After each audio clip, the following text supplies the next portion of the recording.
Hi, I'm Linda from zialindas.com, and I'm actually going to make an old family favorite. It's called SPITZADA, and really what it is a slow braised pork. We use a pork butt, and we braise it with some nice tomatoes, actually by using some concentrated tomato paste and some wine, and then we just add some peppers, red and green peppers, cut up.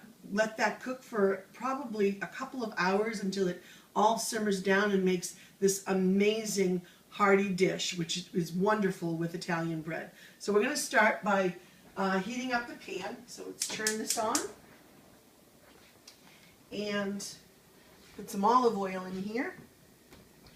And you can use any kind of olive oil. You know, you can use extra virgin, you can use even my parents used to use a combination of olive oil and like a vegetable oil. It was called La Spagnola. You can use whatever you want, but just use olive oil.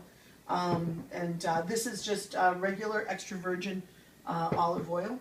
And later we're going to be adding to this our family wine, which is Martin Ulysses.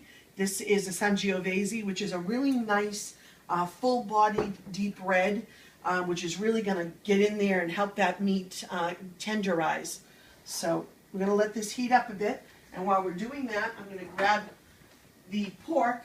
This is about 3.5 pounds of pork butt. This is actually what we use when we make sausages. It's a really fatty cut of pork, so it's not anything that you would want to cook lightly and eat. The pork butt really needs to cook for a long time in order for it to become tender. The beautiful thing about this dish is that when you've let this simmer and cook for a number of hours, this pork butt, you actually can, some people will ask you, what meat is this? Is this beef? Because it actually will taste like beef because it is so rich and it's so tenderized. It just pulls apart when you cook it. So now I probably have about 3 cloves of garlic all chopped up. And I'm going to add that and add that to our nice oil that is.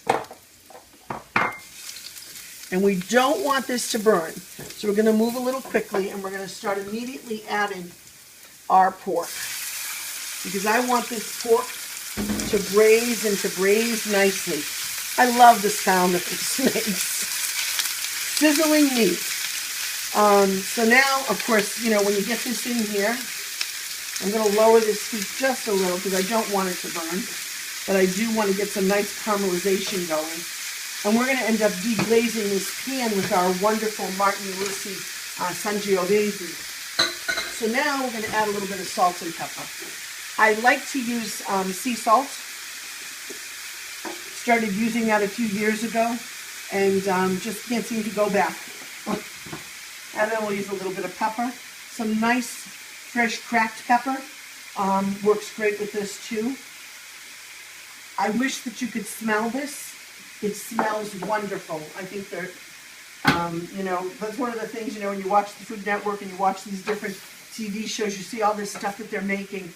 I don't think we can ever fully get that wonderful, wonderful sense of what's really going on in the kitchen unless we're really there. And right now I wish you were really here because this smells great. All right, just mixing this around a little bit. I think I may want to turn it up a tad more.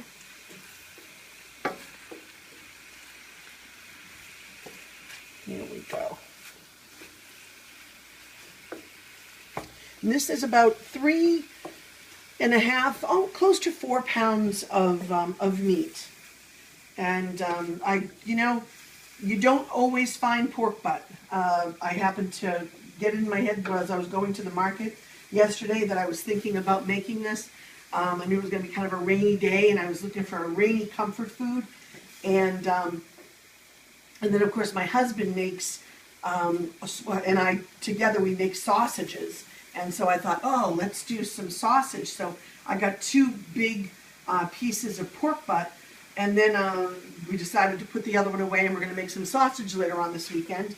And we decided to go ahead and make the SPITZADA with this. And I got some, you know, sometimes they have great sales on peppers. So I got a nice batch of peppers, which of course you see in the cut peppers. And we're going to actually take these later on today, now that the rain has stopped and the sun might be coming out a bit.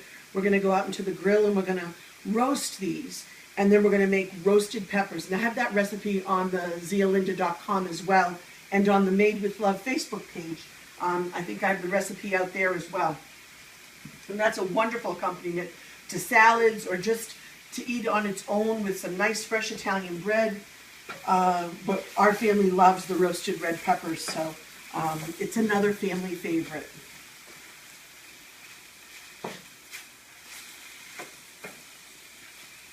The one thing we want to make sure that we do is really cook this meat well. We want to get it nicely braised, because that's really going to help in the cooking process and in the tenderizing process.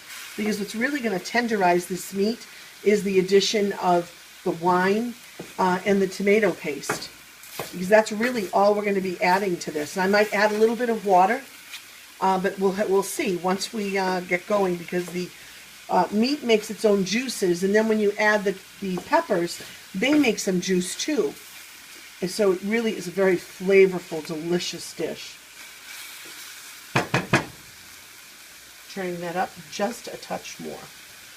I'm going to put the olive oil away because we're not going to be needing that anymore.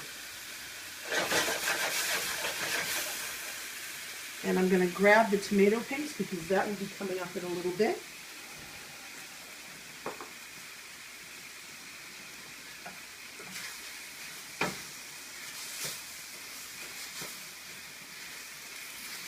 So I think we're going to take a little break, and when we come back, this meat will be nicely braised, and then we'll be adding the other ingredients.